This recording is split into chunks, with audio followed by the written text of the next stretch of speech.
Bom, eu não vou falar muito, porque vocês estão vendo que sistematicamente cada um de nós tem um ponto fraco. O meu é a voz. Então, quando eu faço comício, e eu fiz um em Porto Alegre, eu tendo a perder a voz, mas não se preocupem não, que ela volta. É só eu parar de falar um pouco. Um dia que eu parar de falar, ela volta, perfeita. Mas hoje, eu queria falar para vocês que eu convidei para almoçar aqui no Alvorada o escritor, jornalista, historiador Lira Neto. Eu convidei primeiro porque eu admiro imensamente a obra dele. O primeiro livro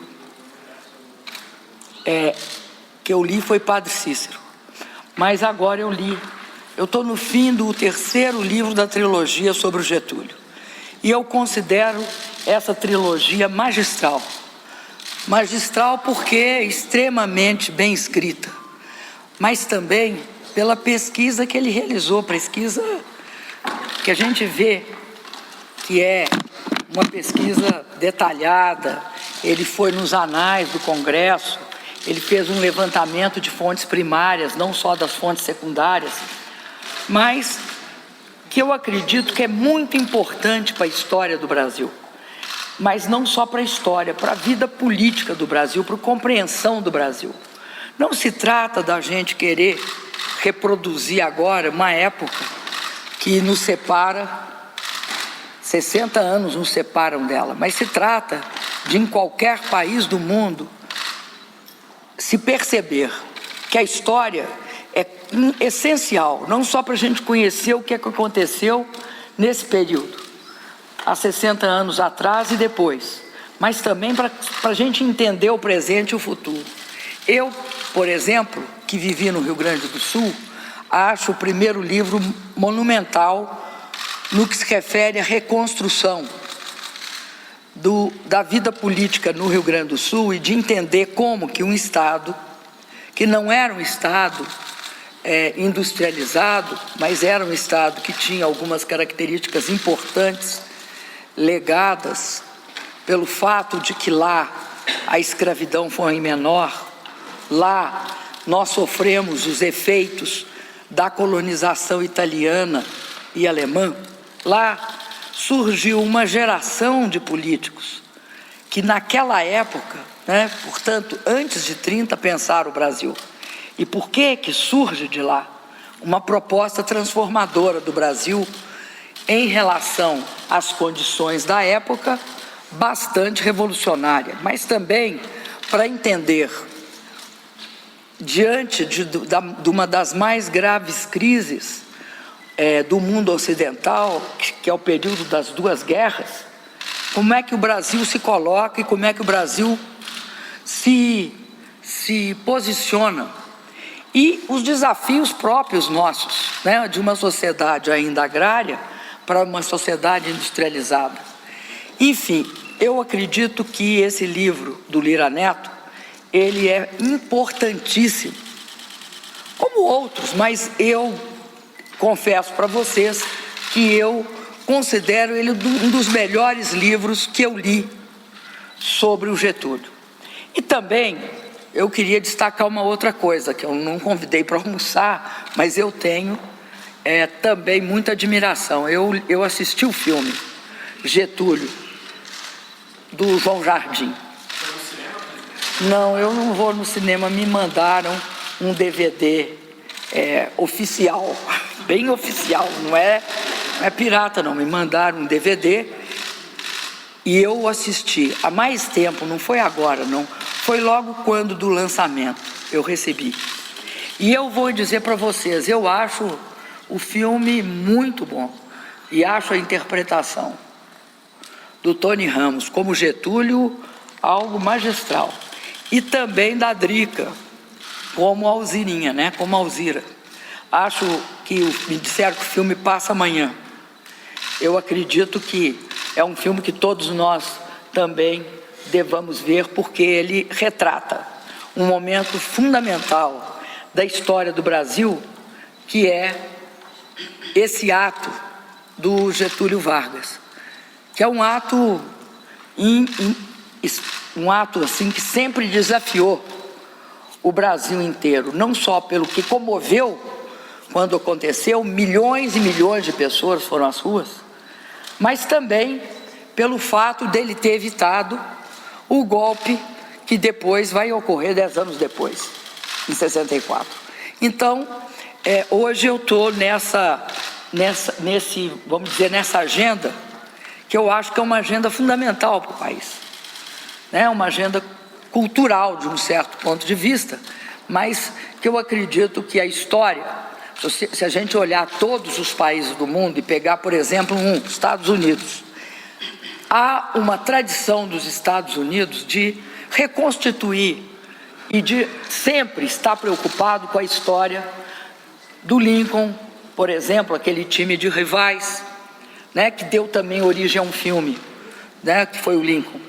Mas eu acredito que se nós não entendermos a história do nosso país, nós não entenderemos a construção da nação brasileira, porque não existe hipótese de você achar que é o momento que faz um país.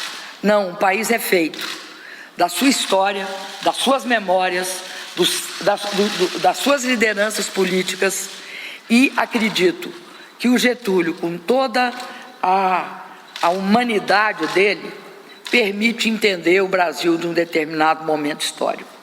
Para não dizer o fato de que algumas das medidas dele, não todas, é óbvio, mas algumas das medidas, como a legislação trabalhista, como perceber que tinha de ter uma empresa de petróleo, né, como perceber a própria origem da atual Vale, né, que é a Vale do Rio Doce, toda a indústria siderúrgica. Então, todos os méritos dele, e também todos os problemas que nós tivemos ao enfrentar ditaduras variadas.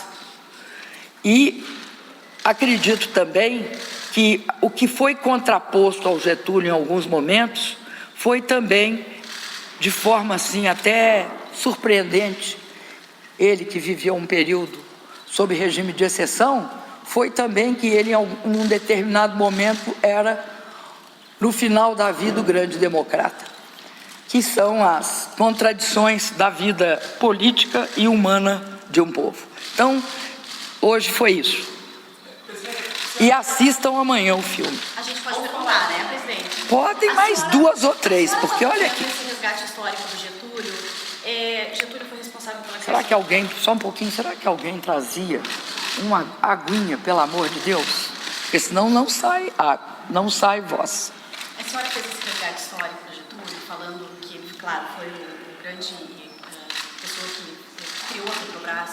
Nesse momento, a senhora não teve, por essa grande estatal, já que vem por aí relações premiadas que podem atingir a empresa, como é o caso do diretor de abastecimento, Paulo Roberto Costa? Posso te falar uma coisa? O Brasil e nós todos temos de aprender que, se pessoas cometeram erros, malfeitos, crimes, atos de corrupção, isso não significa que as instituições tenham feito isso. Não se pode confundir as pessoas com as instituições. A Petrobras é muito maior que qualquer agente dela, seja diretor ou não, que cometa equívocos, crimes, ou se for julgado, que se mostra que foi condenado. Isso não significa uma condenação da empresa. Inclusive, nas instituições, qualquer uma, ou nas empresas, inclusive nas que vocês trabalham, pode ocorrer isso.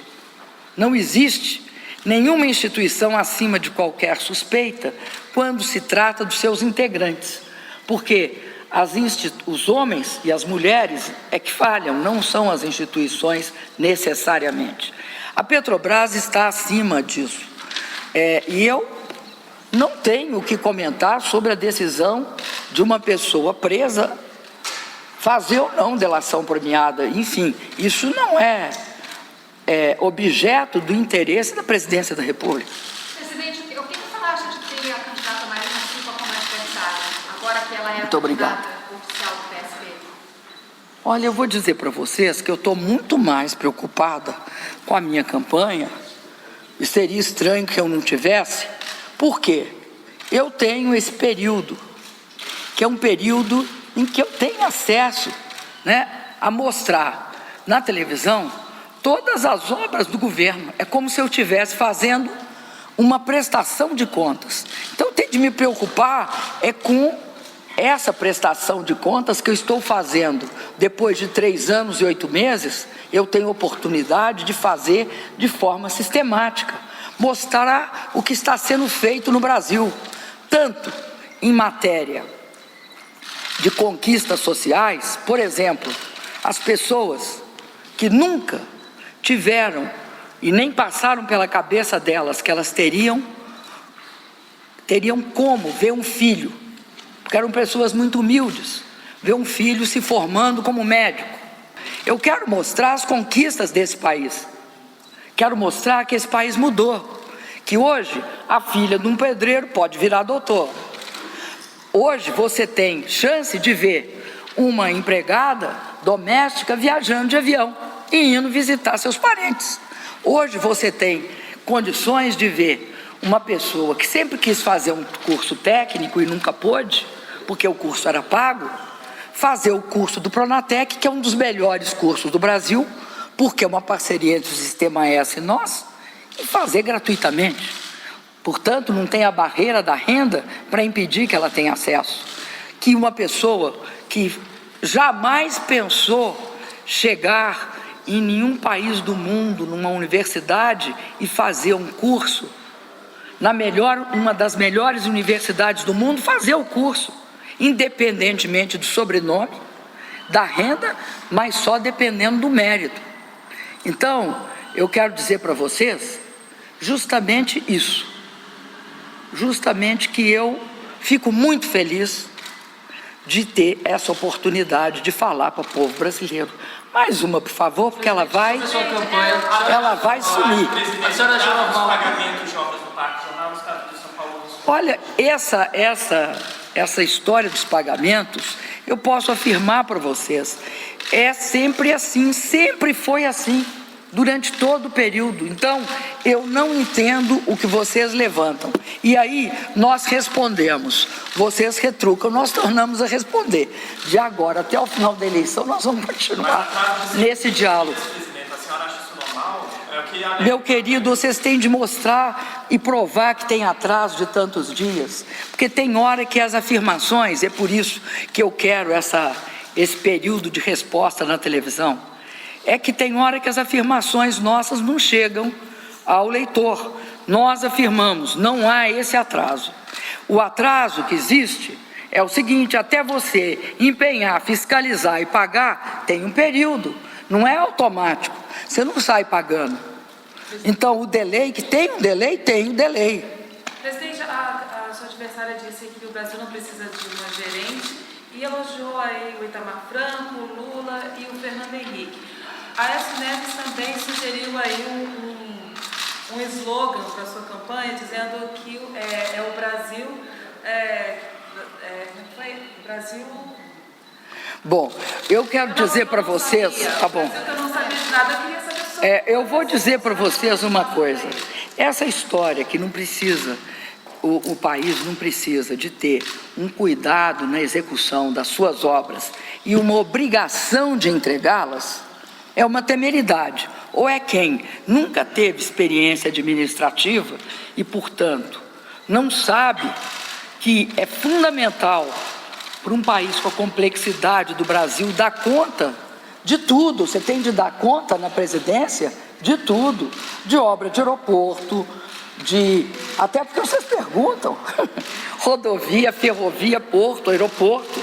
Você tem de dar conta do Bolsa Família se houve algum equívoco lá, tem de dar conta do Minha Casa Minha Vida, tem de dar conta de todas as obras e tem de dar conta da relação política, da participação, por exemplo, dos conselhos, de como é que é a relação com as entidades, como é que é a relação com o Congresso. Caso contrário, nós voltamos ao momento em que o presidente da República, eu acho que o pessoal está confundindo o presidente da República com algum rei ou rainha de um país constitucional, que de fato representa, só tem a representação. Nós, infelizmente ou felizmente, eu acredito que felizmente, no presidencialismo, somos diferentes do parlamentarismo. O chefe do Poder Executivo tem obrigações claras feitas pela Constituição. Não é uma questão de ser gerente ou não, isso é uma visão tecnocrática do problema. Um presidente, ele é executor também. Ele não é, pura e simplesmente, um representante do poder. É mais fácil ser só um representante do poder, eu tenho certeza. Você anda para baixo e para cima lá, só representando, que é o papel, por exemplo, dos presidentes em regimes parlamentaristas, no qual quem controla o gabinete é o primeiro-ministro. Mas não é, só um pouquinho, não é isso de jeito nenhum que é o regime presidencialista. Ou então, o pessoal está se confundindo. Não existe dinastia no Brasil nesse sentido de ter uma representação, e não um presidente que seja também um executivo. E eu tenho certeza que o povo brasileiro sabe disso. A senhora foi colega da Marina Silva na Senado do Ministério. A senhora acha que é uma boa gestora? Meu querido, eu geralmente não tenho costume de fazer avaliações sobre pessoas. Não me peça isso, porque eu não vou fazer. Muito obrigado, gente.